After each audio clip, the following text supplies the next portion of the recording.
You know that feeling when you're walking down the stairs and you think you're at the bottom, but actually there's one more step. See, that for me is what life feels like at the moment. It's that split second just before your foot finds the floor. It's when you're standing in midair, kind of wobbling and stumbling, desperately hoping that there's something solid, some solid ground to put your foot on. So we're in the middle of a 5-week series here in Trinity, answering the question, why did Jesus die? 2 weeks ago, Peter told us that we're in a law court, and because Jesus died, we've been declared not guilty by a loving and holy God fully and forever. Last week, Andy explained that we're at a temple altar. Jesus died to take away his loving and holy anger at sin fully and forever. And today's location is a really important one. Today's location, especially at the beginning of Easter week, is just an incredible location. In a world that's wobbling at the bottom of the stairs with no solid ground, today's location is absolutely 100% vital. If you get today's location, then you and your lockdown will be transformed. If we grasp today's answer as to why Jesus died, then we'll finally be on solid ground that will never ever trip us up and never ever wobble. Are you ready? Well, come with me to the market. So picture the last market you went to, only bigger. So a few weeks ago, me and Susanna went to Chippenham Market, but I want you to imagine something bigger than Chippenham Market. Chippenham Market kind of just sells mostly batteries and high-vis jackets, but I need you to picture a big market, a massive market full of people, where they sell just about everything that you can possibly imagine. They're selling fruit and they're selling vegetables, they're selling fish and meat and cheese. To be fair, Chippenham Market does sell those things too, and we really enjoy going there, but we need you to imagine a bigger market than that, because the world we live in is just like that market.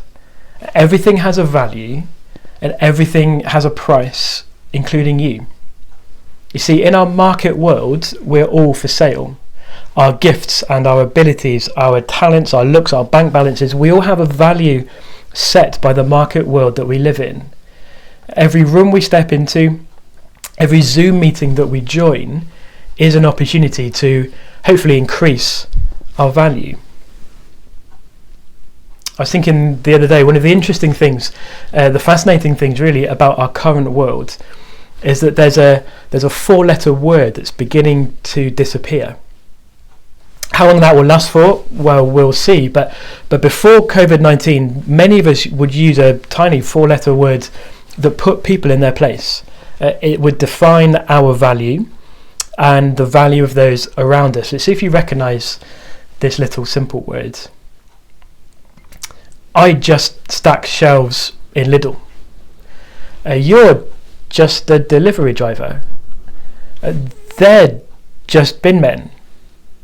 If you don't study properly for your exams, you'll just be a shop assistant. Do those sentences jar a little with you as they do for me? How times change, it's incredible, isn't it? Just has no place in those sentences anymore. Just a supermarket worker? Not anymore. The definition of key workers has changed dramatically. The value of those individuals has risen, and rightly so. But really, the world is only just catching up to a reality that has always been true in the world of the Bible. And that reality is that every human has worth and dignity. Every human has worth and dignity. There is no just anyone. In a truly biblical worldview, in the way that the Bible describes and shapes the world we live in, every human has worth and dignity. Not because of their looks, not because of their talent, not because of their employment status, but because every human is made in the image of God. And so we should treat each other as such, with worth and dignity. And that's why, isn't it? That's why the clapping on a Thursday night at 8 p.m, it just feels right, doesn't it? It feels right to acknowledge someone's true worth. It feels right to acknowledge the key workers and to thank them in a way. That's why it feels right. That's why it feels quite emotional, because I think we're reflecting what the Bible says about people's worth. See, every human being is made in God's image. It's right there on page 1 of the Bible. Every man and every woman, every human with a disability, whether it's seen or hidden, made in God's image. Every inconvenient unborn baby is precious. Every parent, whether single or in a pair, who's now having to learn how to be a teacher, is valuable and is doing something valuable. Every elderly person with underlying health issues has dignity. Every key worker, but also every no worker, everyone on furlough, every human has worth and dignity because they're made in God's image. There is no just anyone in God's world. It's powerful, isn't it? See, the world is just starting to catch up, and we'll see how long that it lasts for in the months and the years to come. But the Bible teaches clearly and wonderfully that every human has worth and dignity, but it also tells us that every human is a slave. If we see that we're made in God's image on page 1 of the Bible, then we find out that we're slaves on page 3 almost straight away. See, we're in the market. We're in the market, and every one of us is for sale, and we think that we're in charge of the price. We think we control our value and our worth. Just think about it. Every room you walk into, you sell yourself, don't you? In obvious ways or in subtle ways. We all do it. Maybe some of the really obvious ways are those people that are on Instagram or on TikTok and they're sharing their life with you, but really they're just sharing a heavily edited, carefully filtered part of their life, kind of monetizing the good bits. That's obvious, but maybe there are more subtle ways, but I'm sure you do it still. Every Zoom meeting you arrange or you go to, you spend maybe too long arranging the things behind you, because that's the only thing that anyone sees. Inside every room, we all perform in a way that hopefully makes our value rise, and it never ever stops. Every one of us has worth and dignity, but every one of us are slaves to sin, because without exception, we search for that worth and dignity outside of God. In essence, we've turned our back on Him. See, sin is putting me at the centre. It's putting me on the throne in place of God. It's defining myself and my worth independently from Him, separated from Him, turning our backs on Him, shaking our fists, chasing anything but God to give us meaning and value. In the Bible, in the book of Romans, Romans chapter 1, the Apostle Paul writes about this issue. He explains that all of us are like this. All of us have exchanged worshipping the Creator for worshipping created things. And he says that that's a serious problem. And one reason that that's a serious problem, he says, is because it makes us slaves to what we choose to worship. There was an American novelist called David Foster Wallace. He was writing books, the late 90s, early noughties, an incredible brain, incredible writer. And once he was giving a speech to some American college students, and this speech is incredible. He basically agrees with Paul in the Bible. David Foster Wallace was not a Christian, he was an atheist, but in this speech he pretty much completely agreed with the Apostle Paul and what he said in Romans 1, because David Foster Wallace said this. He says, everybody worships, but what you worship will eat you alive. See, that's what Paul was saying too. Everybody worships, but what you worship will eat you alive. David Foster Wallace said, by example, he said, if you worship looks, or if beauty is where you find your worth and your meaning and your value. If you worship beauty, you'll always feel ugly. If you worship wealth and riches, you'll always feel poor. If you worship education or intelligence, you'll always feel stupid. And we all feel that, don't we? We go around always needing more validation, always chasing something and never quite getting there. It doesn't just make us feel completely inadequate most days, completely insecure and quite frankly exhausted. Are we ever going to find solid ground? Are we ever going to find this valuation that we can truly build our life on? The Bible says that you have real worth and dignity because you're made in God's image, but you are a slave. You're trapped in a hole that you've dug yourself into, and you just keep digging, and it goes deeper and deeper and deeper.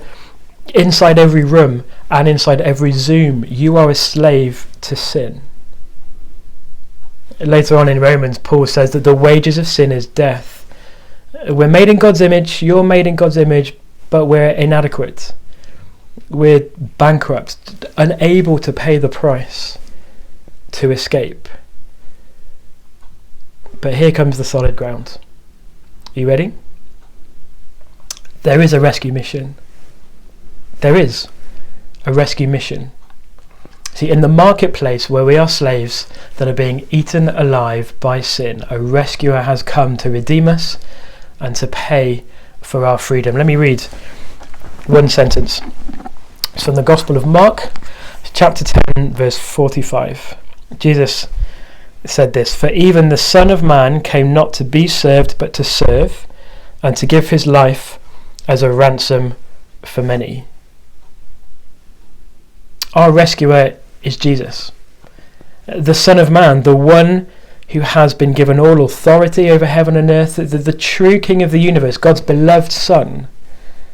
Our rescuer, our Redeemer is Jesus. That's how much trouble we're in, because only God's Son can help. Every human has worth and dignity, but every human is a slave.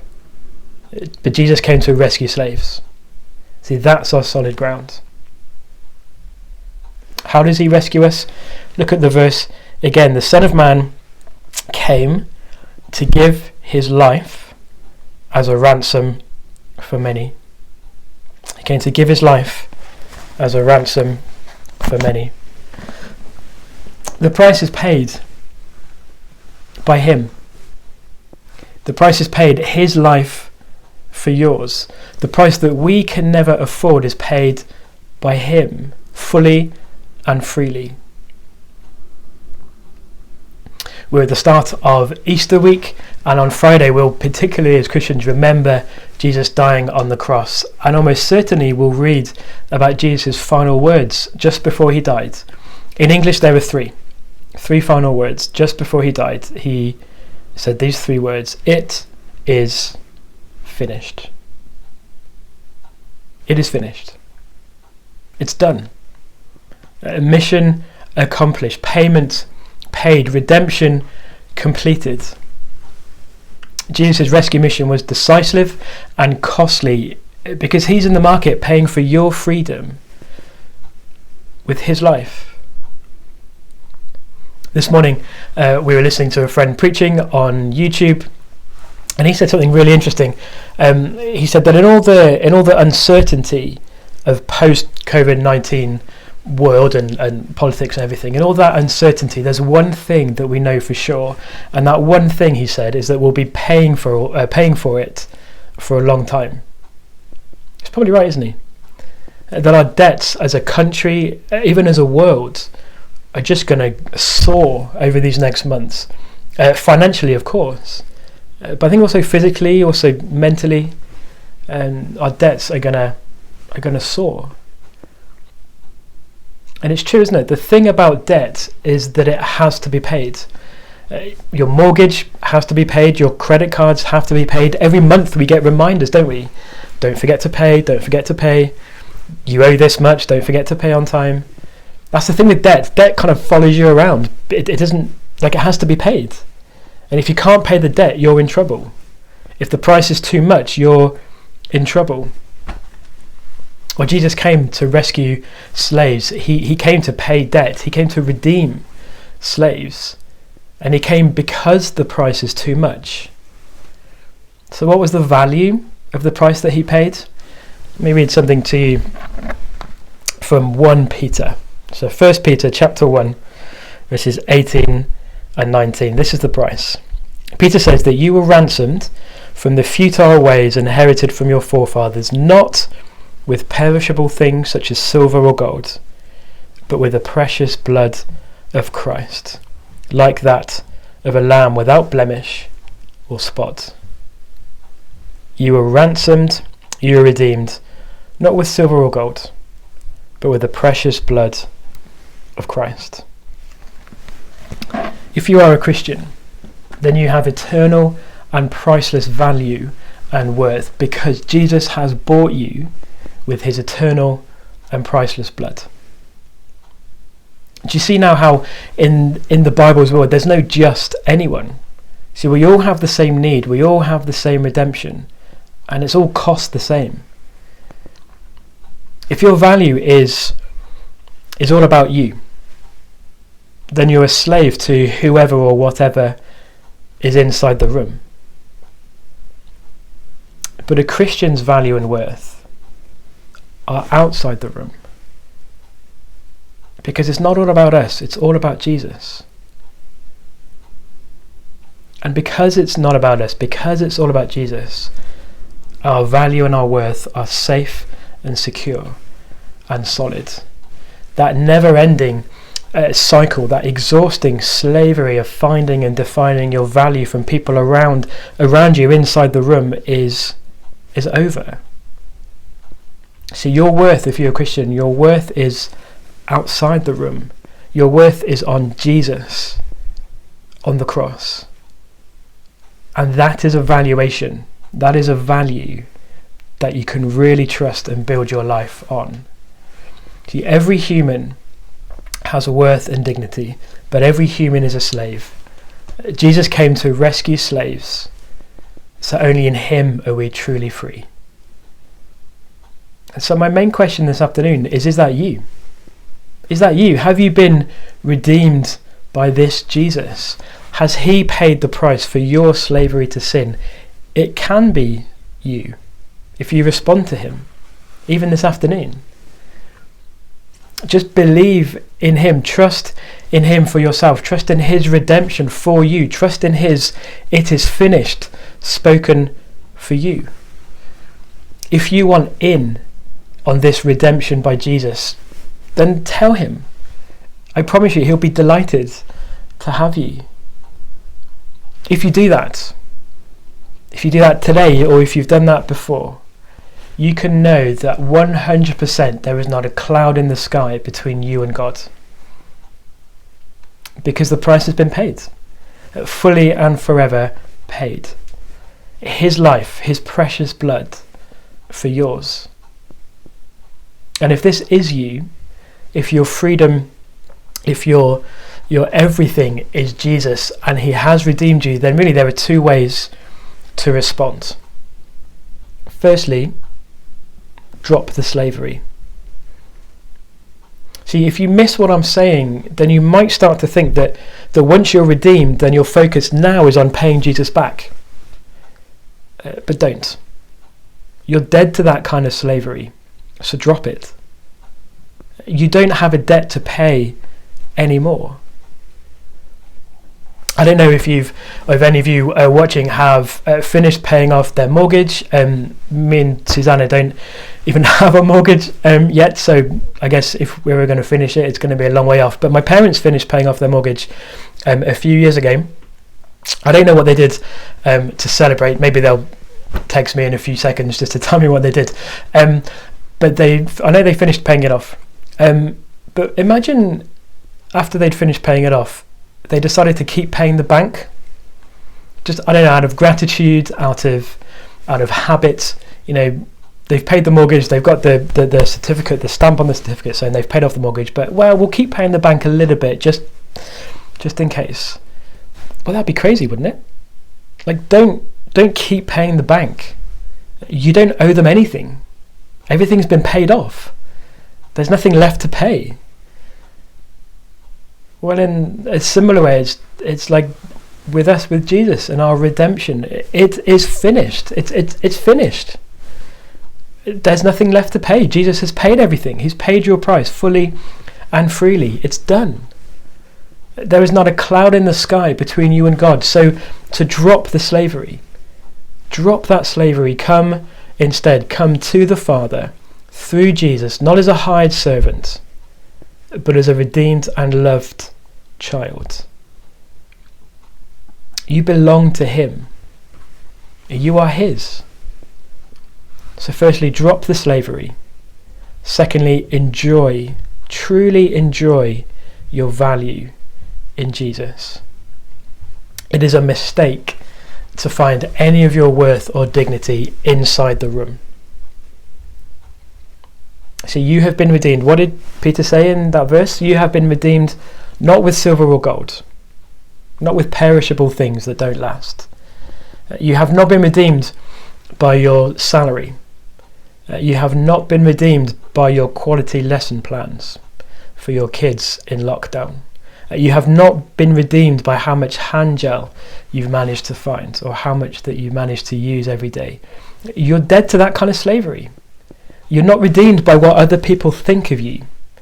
You're not redeemed by the background in your Zoom. You're not redeemed by anything like that. You're dead to that kind of slavery. Drop that slavery, because those things will eat you alive, because you'll never have enough. You'll never be enough. Instead, enjoy your true value in Jesus. You have been redeemed by the precious blood of Jesus. You are truly valuable, truly loved, truly forgiven, and truly free. Unworthy, yes, but precious. So precious. See, that's what's going to transform you and your lockdown this afternoon. Jesus doesn't love you because you're amazing, but he loves you because his love is amazing. So, when you think you're at the bottom of the stairs, but actually there's one more step and you stand mid-air kind of wobbling because it feels like there's nothing solid to stand on. When you finish the day in bed and you just ask the question, have I done enough today? Have I been enough today? And the answer, you're convinced, is no, and I never will be. Is that a problem? Well, today I tell you that there is solid ground. There is solid ground in this world of ours today. There is solid ground when you can't get to sleep because you haven't been enough that day. The solid ground isn't better self-esteem. The solid ground isn't trying hard to repay God for something. There is solid ground, and it's Jesus. It's only Jesus. It's only ever Jesus. It's always only ever Jesus. So why did Jesus die? Well, he died like in a law court to declare us not guilty. He died like a temple altar to sacrifice, as a sacrifice to take away wrath. Answer number 3. Why did Jesus die? He's in the market to rescue you from slavery. He has paid the price, not with silver or gold, but with his precious blood. And you are his.